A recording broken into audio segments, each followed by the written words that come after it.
Hey everybody, what's up? Kevin here from the MSOTD Rocks YouTube channel, and today is my first review of a band that I've already reviewed an album on, so it's my second review for this band. This is my review of Post-Human Survival Horror by Bring Me the Horizon.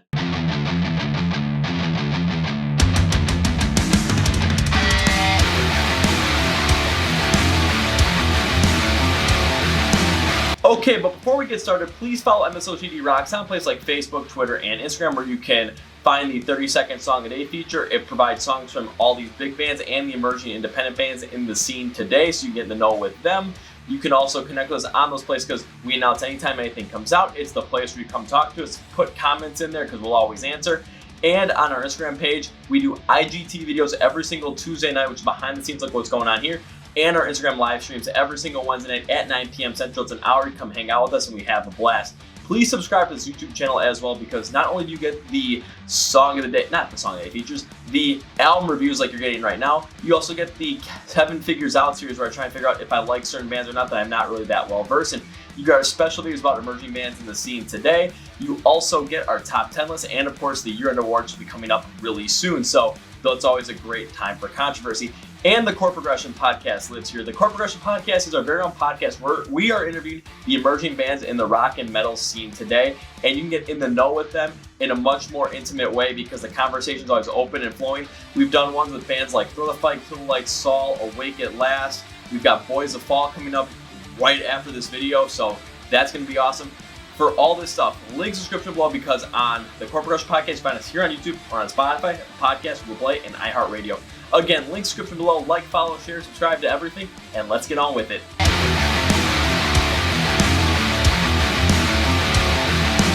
So before jumping into Post-Human Survival Horror, we got to take a look at their 2019 release, Amo, which came out on January 25th, 2019. And this album was really polarizing for the band because they put in a lot more pop and electronic tendencies in there. And a lot of people really liked it. Like Kerrang had it as a 5 out of 5 and put it as their number 3 album of 2019. M. Shadows of Avenged Unfold said this is one of his favorite albums of 2019.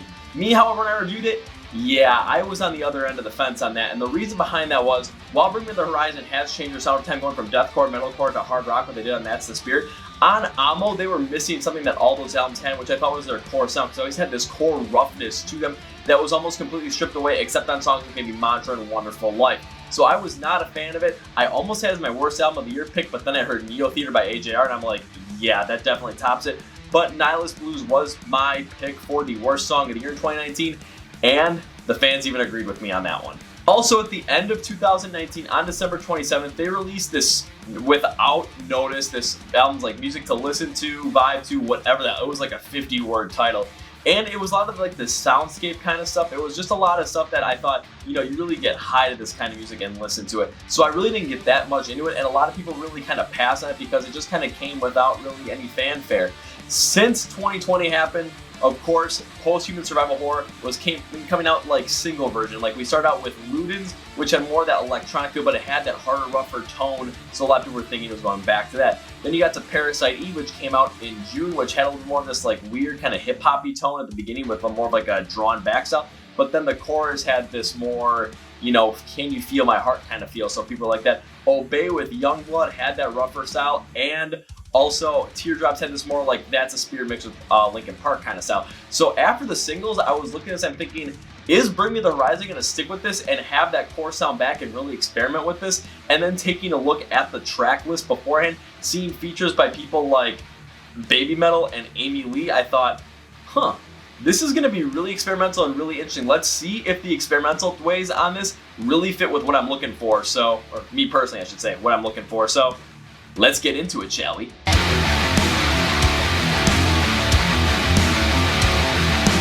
So of course I start with the composition, construction, and instrumentation of Post-Human Survival Horror, and again, going back to what I was expecting from Amo was, you know, they really went with a lighter sound, they went with more of a poppy sound, more of an electronic sound, which I did a whole entire video not only detailing what I thought of Amo, but detailing why Bring Me the Horizon made that kind of a move for Amo. I was like, okay, take a look at the singles. It seems like they're starting to experiment more, but bring back that core sound I thought they had. And when I went through the album, this rung absolutely true. And the reason I say that is because when you take a look at the different styles that they ended up playing with, they really brought back this innate hardness and roughness that they had on every single album outside of Amo. And I really like that because when I think about it, Bring Me the Horizon, yeah, they're that heavy, hard band, but they also can experiment in many different ways. But when they're at their peak, they have this bass, heavy, hardcore feel to it with some down-tuned guitars, rapid drumming, more of that metalcore kind of style to them.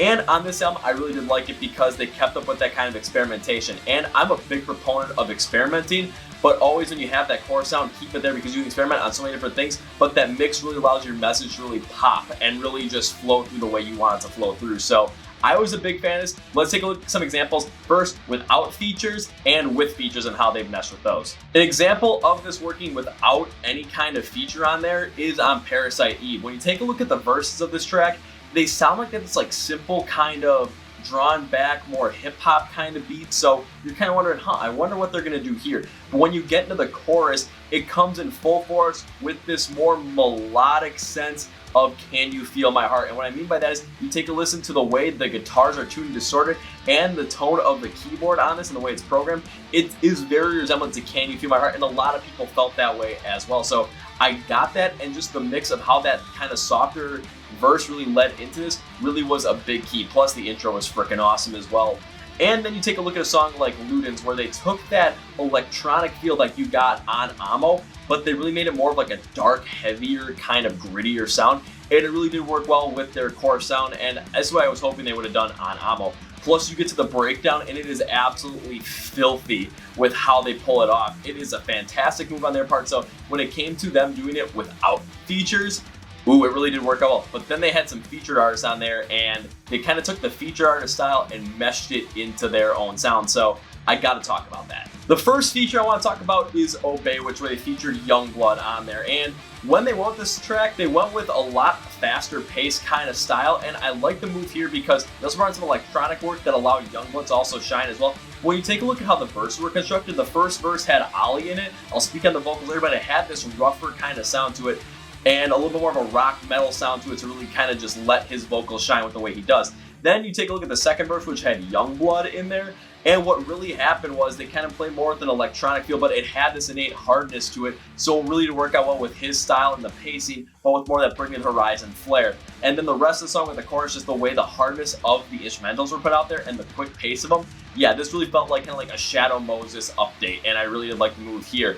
Kingslayer is the absolute crown jewel on this album because it does feature Sue Metal from Baby Metal, and they take the J-pop style and the metal style that Baby Metal has, and they mix it with this incredible fast-paced, hard-hitting metalcore style, and I absolutely love it because when you take a look at that J-pop style, it keeps up that consistent fast pace, and it has a lighter sound, which you use a lot when Sue Metal is on the vocals. But when Ollie's on the vocals, I mean, they go rough, they go heavy, they go fast-paced, they go down to with the guitars, they go rapid with the drums, and just that complete difference in tone really does work out well. Plus, the fast-paced nature of both styles really does mix them well together, so I absolutely am a fan of this. Overall though, when I take a look at the concept, construction, instrumentation on this album, the experimentation on this really does work out well because there's always an innate hardness there that Bring Me the Horizon and a roughness that they have, and it just shines through on each track when they mix with so many different styles.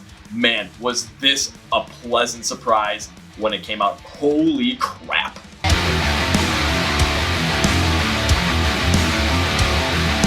Alrighty, now time to go to the vocal section of this, and when it comes to Ali Sykes' vocals on this, I really liked his vocal set throughout the entire album, and the reason I like that was because he went with this full range of what he can do with his vocals, and I was an absolute fan of it. There were times on songs where he really brought it back more, really kind of had this clean, more depressed kind of tone, kind of similar to some things I saw on Amo, and I'm like, you know what, this does make sense because there are times when it does call for it. Then there are times where he went with a cleaner but also very crisp sound to it to kind of just let these longer sounds go. I mean, Ludens is a good example of this. And then you go to something like where he has this clean sound but it's rather raspy, like the chorus on Parasite Eve. It just really pops. It just kind of has this, you know, classic Ali Sykes just kind of style. But then he's also gone brutal and just deep and just like that demonic deathcore sound that he had on their first album. And it was just like, holy crap, I can't believe this actually happened. But the biggest key was when he had the features, how his vocals mixed with those, and I gotta talk about two specific ones that just stand out brightly. I already talked about them in the composition, construction, instrumentation part, but now you're gonna get the vocal styles on them. When you get to Obey, you see him featured with Youngblood as well, and with the fast-paced style of it, it really did work out because Ali, for the most part, on those verses that he had that clean but raspy tone to it at the same time as well, which really led and amped up the exact same way that you need to go into the chorus. And when Youngblood did the exact same thing, you really kind of felt the connection between the two and how that move could really bring a lot more people in and bring me to the horizon. Plus, it was on more of that metalcore kind of sound, similar to what you felt like on Shadow Moses, just a lot faster. When you got to the chorus though, he did have that little bit of a lower tone to it, but it was still raspy and hard in a clean sense, so it really did work out well. But Kingslayer is the epitome of this once again, because with that faster paced J-pop influenced sound, with that rapid, powerful metalcore, I was curious to see how he was going to pull this off, but there were so many times where he went with that metalcore, rough, deep clean, and also that deep, super unclean, demonic sound, mixing it in with Sue Metal's calm, not necessarily calm, but like more high-pitched, more energetic kind of vocal style. And she spoke in English too, which was absolutely amazing. And it worked out so well just having them kind of bounce off each other.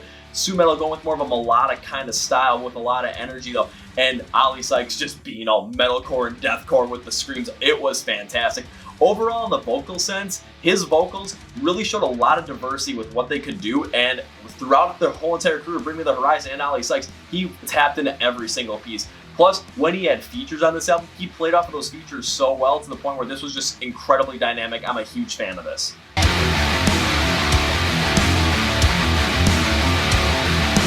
Now time to take a look at the themes of them and how the styles played off. And post-survival human terror had this innate theme of basically this apocalyptic kind of style where we're destroying ourselves, and by the end of it, you know, we're gonna have to find a new place because we've kind of just ruined this one already. And it's not only ruining it within the outside, but also ruining it within ourselves. Take a look at a song like Parasite E, where it's talking about us constantly pushing problems back and back, ignoring them until they become so large that we can't ignore them, much like the coronavirus pandemic and what happened with the Black Lives Matter protests, and especially in America, because we kind of pushed it away for a while. All of a sudden, it happened, and we couldn't ignore the problem anymore. And we had to take action on it. We have to talk about it.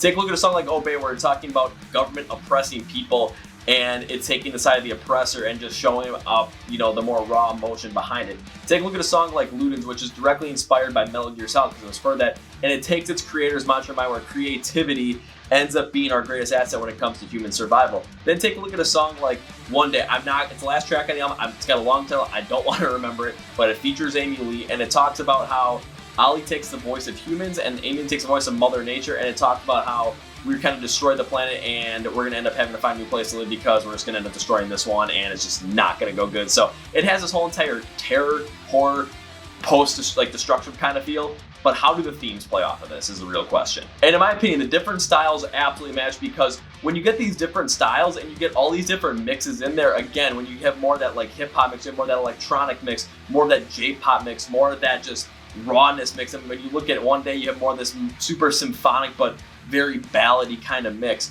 What you end up getting is you end up getting a style and a sound that's going to put these emotions out and these meanings out in a much different way. You're going to express different kinds of anger, express different kinds of energy, and I think it really does work out well. However, the key again is the fact that Bring Me the Horizon uses this innate rawness to the whole entire thing that really makes this pop as a powerful part. The one blemish I think I have on this is when I take a look at that final song, One Day, and it's because it is very soft, it is very ballady, and it doesn't have really any rawness in there like Bring Me the Horizon has had throughout most of this album up to the end of the album. I was like, I get the point where it stands on its own if it did. However, it just kind of closed the album on a really weird note because it just doesn't have that raw emotional power that all the other ones had within the sound. And it just doesn't express the full-on feel of the message like I think all the others do.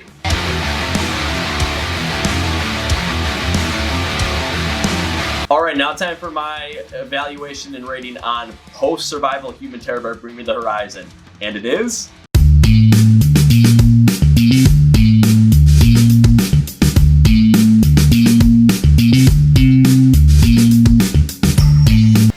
I'm gonna give Post-Human Survival Horror an 8.5 out of 10.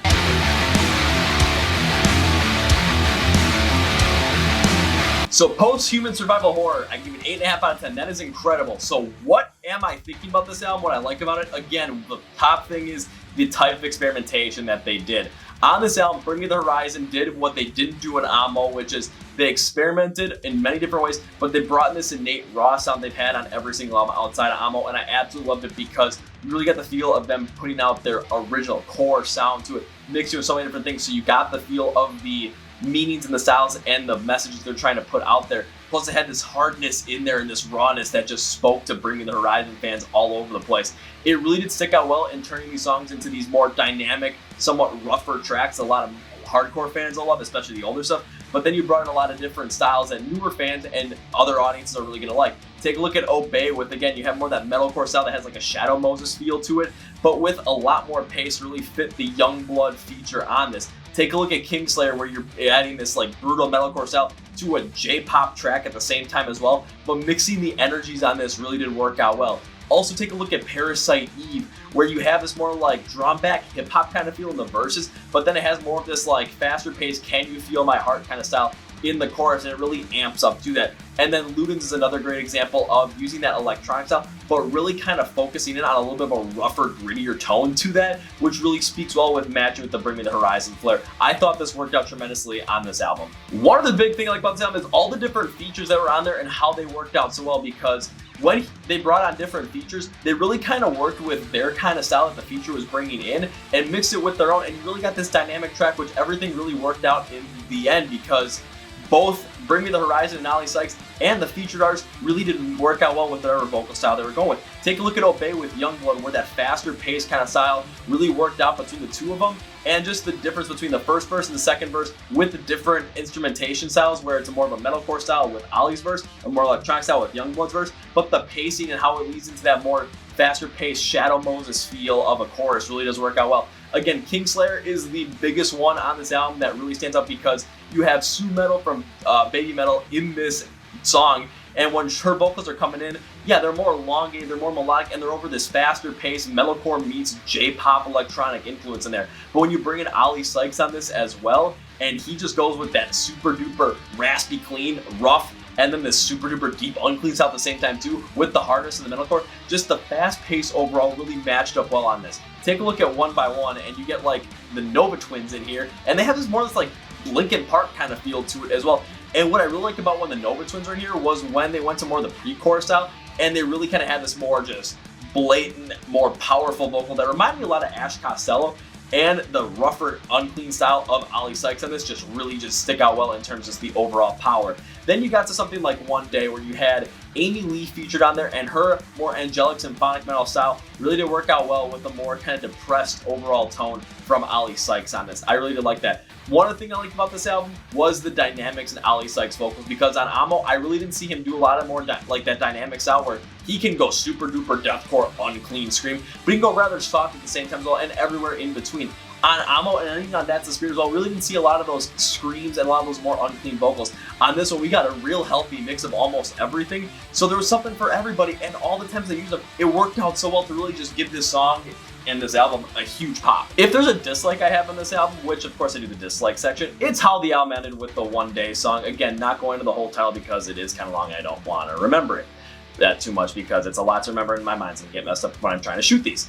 But when it has Amy Lee on there, I thought we were gonna get more of this like symphonic metal track, which I was hoping for, because again, when we got with Obey, we got a little bit more of that electronic feel that really worked out with Youngblood, and with Kingslayer bringing in that J-pop influence with Sue Metal on there. Holy crap, did that work. But when we went with this one, it had this more super melodic symphonic style, but there really wasn't any innate hardness in there and roughness in that Bring Me the Horizon has. So when it came down to it, I just didn't think it really fit on the album. It was placed perfect at the end though to really kind of close this out. However, just the overall fit of it, I didn't think fit too well. Could it have worked as its own single? Absolutely, but I just think there could have been a different way to really end this album on such more of a strong note to really make it even like a 9 or a 9.5 out of 10.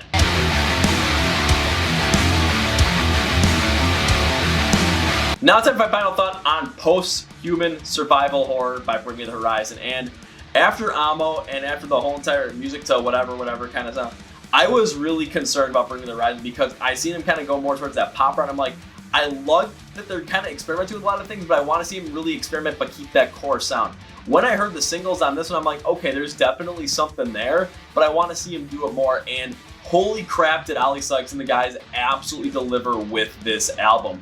And to a point where I was listening, I was super excited to go through the whole entire thing more than once, because it was like, once I got through the whole entire thing, I'm like, I want to go back again and again and again, to the point where I'm shooting this on the day of the release, and I've listened to Kingslayer like 7 or 8 times at this point. It is such a good track.